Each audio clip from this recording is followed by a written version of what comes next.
What is up, Obsideo fans? Welcome back to another video. In today's video, we're going to be talking about some new changes to the Obsideo game, new bug fixes, and a new EFFIGY model, which is looking insane, and I cannot wait to come up against this thing. But there's been some major changes, mainly to do with the exorcisms, which is pretty cool because at the moment, it's kind of hit or miss whether the exorcisms are working properly or not. Anyway, let's get into this. I'm not going to read this all. I'll read most of it, but the main important parts, obviously. So obviously, Exorcism Changes. The original idea was to make it percentage based, meaning if you get 4 out of 5 clues completed, you have an 80% chance of successfully completing the exorcism, rather than a 0% chance. I've worked this idea into the game while also factoring in the ghost selection step. Selecting the correct ghost currently makes up to 40% of the success chance, meaning if you figure out the ghost but don't try and get any clues and just start an exorcism, you have 40% chance to be successful. This chance can and probably will be changed in the future through more testing and with different difficulty levels, but that's the number I felt comfortable setting on currently.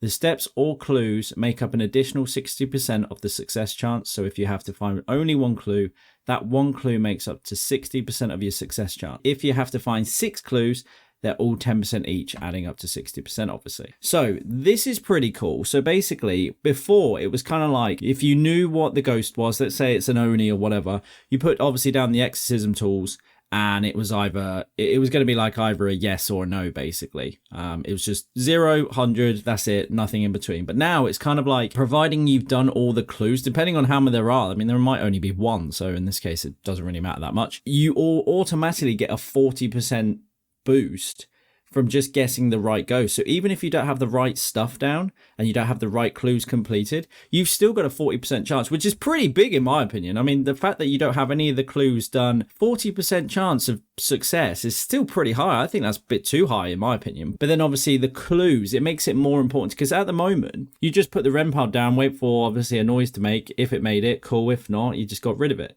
But now obviously it's all part of the plan. And obviously the more clues you get, the more chance of obviously exercising the ghost it will be. It needs a bit more, you know, so I feel like this is definitely going to give it a little bit more. So I'm excited for that one. I think that's a definite needed change. Now on to the really cool thing. We go to the new EFFIGY model. Oh my goodness, look at the state of this thing. That looks sick. That looks absolutely awesome. And I cannot wait. Like I said, I'm probably just going to try and come up against this thing. Purposely try and die or something. I don't know. But imagine that walking at you. I wonder if it's like, I know it's obviously slightly charged there, but I wonder if it's like slightly lit, you know? You can see like the embers and stuff. Oh man. That looks cool though. That looks cool. And to be fair, considering he's a burnt dead guy, he's in pretty good shape as well. Yeah, I'm excited to come up against this thing. I hope that the developer makes more unique models for each one. I know the Rizyx got a pretty creepy one. I'm not a big fan of the demon one, so hopefully he changes the demon one. The Oni one's pretty cool as well, and the shade, I hope the shade gets another one as well, because at the moment I think it's just like a shadowy sort of thing.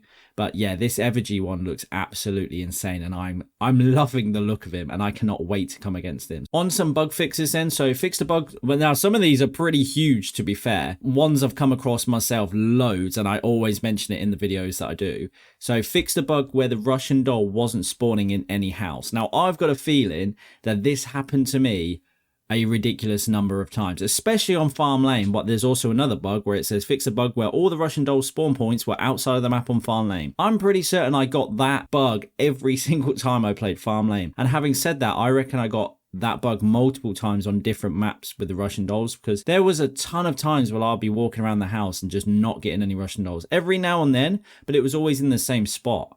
So yeah, I'm hoping that they've really fixed this one, and then we get to see more Russian dolls and more spirit box interactions, because it's always good fun. Fix the bug where players sometimes couldn't open Potts Road equipment room door. Now I think I've got this a few times, and every time I did it, I thought that the ghost had locked the door.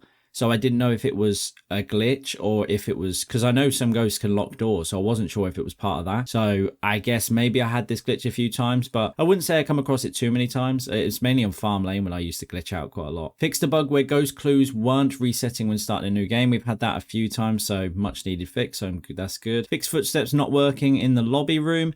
Can't say I'm that bothered about that, but you know, it's aesthetically pleasing, I guess, to hear your footstep. Fixed a bug where dead players still needed to take anti-radiation motivation pills. Now, a lot of these are coming from multiplayer. Now, obviously, I don't really play that much multiplayer on this, so a lot of these aren't going to really apply to myself. But again, needed fixes. Fix the graphical issues on the wooden floors of certain houses. And now I don't know what this is in regards to, because I don't know if it's because of that like black sort of tar, sort of misty stuff on the floor that I keep referencing. But again, I guess much needed changes. Fix the bug where players would crash if they tried to join a game that just ended. Doesn't apply to me. Fix a bug where some players would die from the ghost on the Bible. I can't say I've had that, but again, I can see that being annoying, so yeah. Fix the bug where the Geiger counter was just ticking twice consistently. Not sure what that, again, is in regards to, because, I mean, I hear a lot of ticking, but again, I can't say it's something that bothers me that much. But again, I suppose, you know, aesthetically, I suppose it's nice to have it correct. Fix the bug where all items were off once picked up again. So this one is, this happens to me quite a lot and it is kind of annoying. So normally it happens when I chuck something on the floor, I think, and when it switches to the other item, it turns it off. So like EMF, Geiger counter, spirit box, anything like that, it kind of turns it off, which is, you know, it's kind of annoying. So I guess, yeah, it's needed change. It's only going to improve the game more and more, these little things, because they all add up, as we've seen in the videos. So yeah, pretty cool. Fix the bug where players would duplicate items if they pick them up before another player joined. Doesn't affect me, so that's fine. Fix the bug where the ghost would instantly hunt upon joining a game. Again, I haven't had that, so I don't know if that's multiplayer or just in general, but I haven't really had that. Fix the bug where the host would see a hunt ghost that didn't exist for the client. Haven't had that, but that would be pretty funny. But no, I have not had that. So again, nice fix. Fix the bug where players could still see the chest lights of their players. Haven't come across that because obviously I don't play multiplayer. And then we're on to the changes. So added footsteps sound for all ghosts that makes sense to have them effigy demon only. Would they have footsteps? Not sure about that one. Don't know. I'm not that bothered, but again, because they're ghosts of entities, I don't feel like they should have footsteps. So maybe like a slither, or I don't know, I guess a physical contact wouldn't matter. So not sure about that one. Change the ghost selection tab inside of the journal to be grayed out if you are not the host. So again, doesn't apply to me. Made it so items only spawn in after the last player is joined. Again, doesn't apply to me, so that's fine. But again, all these are much needed. Adding a warning when ending a game that will crash the game for other players. Doesn't apply to me. And then obviously just more performance tweak improvements. So that's only going to make the gameplay better and smoother. So that's cool. Smoothed out the increase, decrease of thermometer and Geiger counter. I guess so it's not as jolty, although I can't say I've ever noticed that, but maybe it's just like, you know, when it slowly goes up. That'd be pretty cool. I think, again, aesthetically looking at it, I think it would be quite nice. But yeah, just to finish, guys, on this before we completely wrap it up, don't forget to go across to the official Discord server. Obviously the developers got it all set up over there. There's loads of people over there. Make sure you add it to your wish list as well, because I mean, I'm sure you guys already are, but this game is going to be so much fun. I'm telling you, it's only going to get better as well. What I might do in my video that will be out tomorrow, I might put the game's Discord link in the video description, so just click on that and obviously join. 27th, I believe it's coming out. So yeah, only 3 days left. Looking forward to it. It's going to be a lot of multiplayer fun, I think. Absolutely fine. But yeah, before we get finished, guys, if you're enjoying any of the content that's going on, please hit that like button. It helps out the channel loads. And if you want to see more content, subscribe. I'm going to leave it on this page here because I can't get over how cool this effigy model looks. It looks insane. It looks so cool. So I hope it looks this cool in the game. But yeah, hopefully we come across them in tomorrow's video. Hopefully you'll be there. If you are there, don't forget to smash that like button and subscribe. But yeah, guys, thank you very much for watching. If you've got any questions, any comments to make, leave them down below. But yeah, thank you very much for watching. Have a lovely rest of the day, and I'll catch you in the next one.